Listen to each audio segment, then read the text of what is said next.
uns com os outros e o que nós somos exortados a não fazer uns com os outros.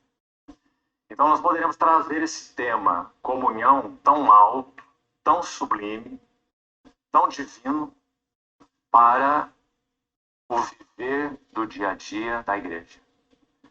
Para que esse viver realmente glorifique... Deixa eu explicar uma outra coisa. Ele falou conviver o dia a dia com a igreja. Então, muitas pessoas, a grande maioria, falou igreja, imagina a igreja que tem lá na esquina.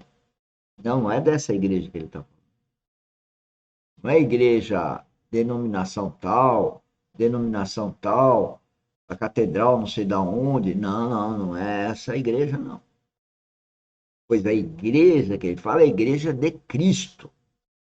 E a igreja de Cristo, ela é um organismo, é um ser vivo. Que também é chamado de corpo de Cristo. E tem vários membros. Quem são os membros?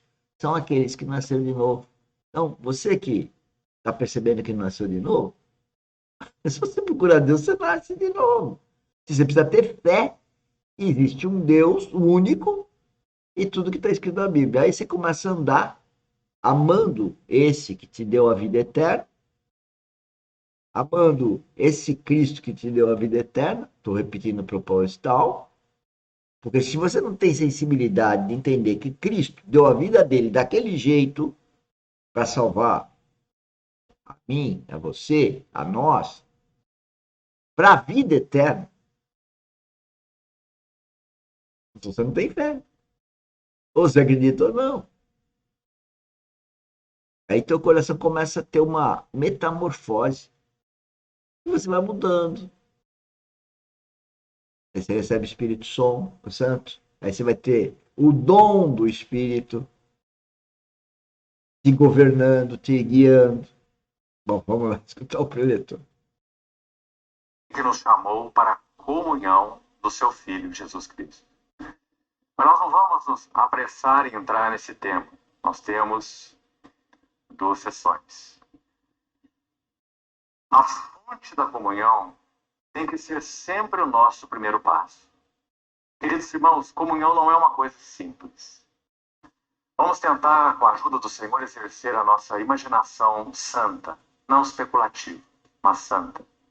Quando nada havia, nenhum átomo, nenhum ser criado, nada. Então aí havia um ser trino e uno. Uno na sua essência e trino na sua subsistência. Uma triunidade santa. Essa triunidade é absolutamente satisfeita consigo mesma. Isso significa que o Deus trino e uno, ele não tem, estritamente falando, nenhuma necessidade. Se ele tivesse alguma necessidade, então ele necessitaria de algum complemento. E aí não era Deus. E, logicamente, ele não seria perfeito. Ele é perfeito nos seus atributos, ele é perfeito na sua alegria, é pleno e perfeito na sua satisfação, é pleno e perfeito na sua comunhão, que particularmente será nosso foco aqui. Quando João escreve o seu evangelho e a sua primeira epístola, basicamente ele começa no mesmo ponto. No evangelho ele diz, no princípio era o verbo, logos. E o verbo era com, ou estava com, mais exatamente era com, no caso desse versículo. Ele era com Deus. E o verbo era Deus. A ideia dessa palavra era com Deus. Essa palavra específica, esse termo aí, se refere a algo muito particular. Coloquemos uma linguagem nossa, mais clara e específica talvez. Sugere que todo o centro da atenção do filho era o seu pai. E o filho estava como que gravitando em torno de seu pai. Isso significa, ele sempre está vendo a face do seu amado pai. Isso para ele é tudo. É sua fonte de satisfação, é sua fonte de gozo, é sua fonte de alegria. Vejam que, como a Bíblia fala de Cristo e de Deus. Agora imagina os relacionamentos dos pais com os filhos.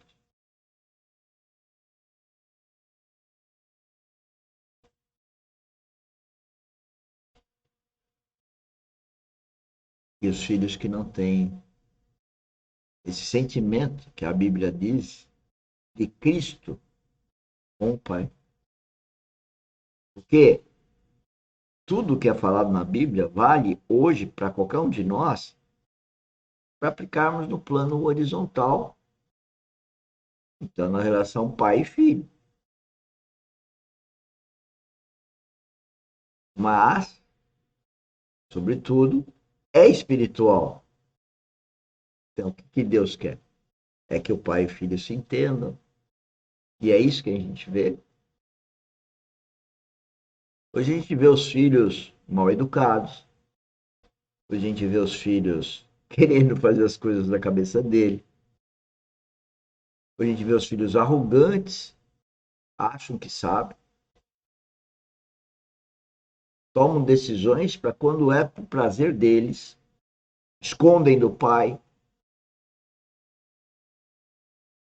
Você acha que essa relação de pai e filho está alegrando a Deus? Não, está magoando. A relação de pai e filho, como ele está dizendo, é satisfação, é a sua fonte de gozar, a sua fonte de alegria. A fonte de alegria de Deus estava no filho. Agora, hoje, o filho te agride. O filho é capaz de ir no aniversário do pai, mas que é uma obrigação social de ir no aniversário. O filho é capaz de comprar um bolo para o pai, mas é porque no aniversário tem que ter um bolo. E cadê o amor verdadeiro?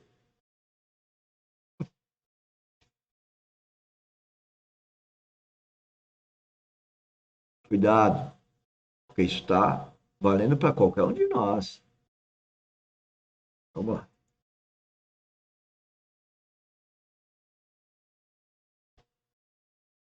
Alegria, tudo que ele faz e fez como criador, e esse é um ato posterior, é um ato, o ato da criação, ele o fez porque ele é o agente da criação, o que o Pai concebeu, o Filho executou, ele é o fiat, ou faça-se, o haja de Deus é o Logos. Pela fé, entendemos que o universo foi formado pela palavra de Deus, Hebreus 11:3. De modo que as coisas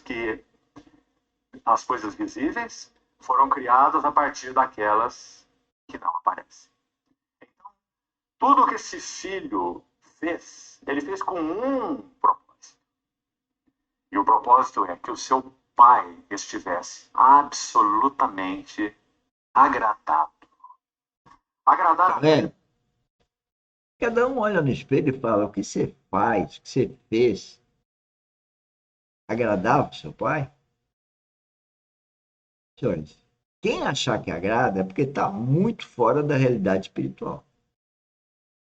O dia que vocês entenderem o amor de Cristo pelo Pai, e o amor de Cristo por nós, vocês vão dar com a cara no chão e vão chorar profundamente.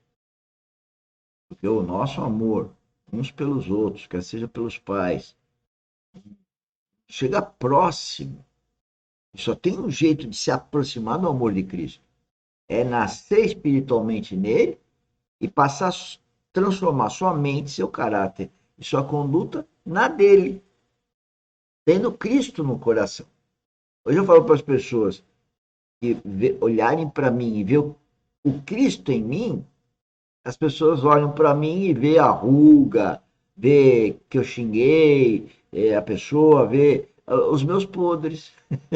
Mas sabe por que as pessoas veem o podre no outro? Para não ver o podre nela. A Bíblia fala, tirando Cristo, o resto é podre. Agora, vamos qualificar o podre? Podre é podre. Não serve para nada. Por isso que esse podre, que é uma palavra pesada para tocar o coração de vocês, é para vocês se tocarem, né? Que se é podre, vai parar no inferno.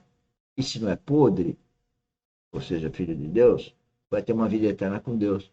E o nosso trabalho aqui na academia, é por isso que eu chamo todo mundo, veja as atividades que estão no vídeo, veja as gravações que estão no canal YouTube Engenheiro Mauro Lozano, acompanhe, porque Deus quer que você nasça de novo. Jesus Cristo falou isso para Nicodemos há 2000 anos atrás. Que era um cara culto, que era um cara bambambam, bam, bam, que tinha dinheiro, era político e era religioso, mas não tinha uma vida espiritual. Vai lá ver a história de Nicodemos.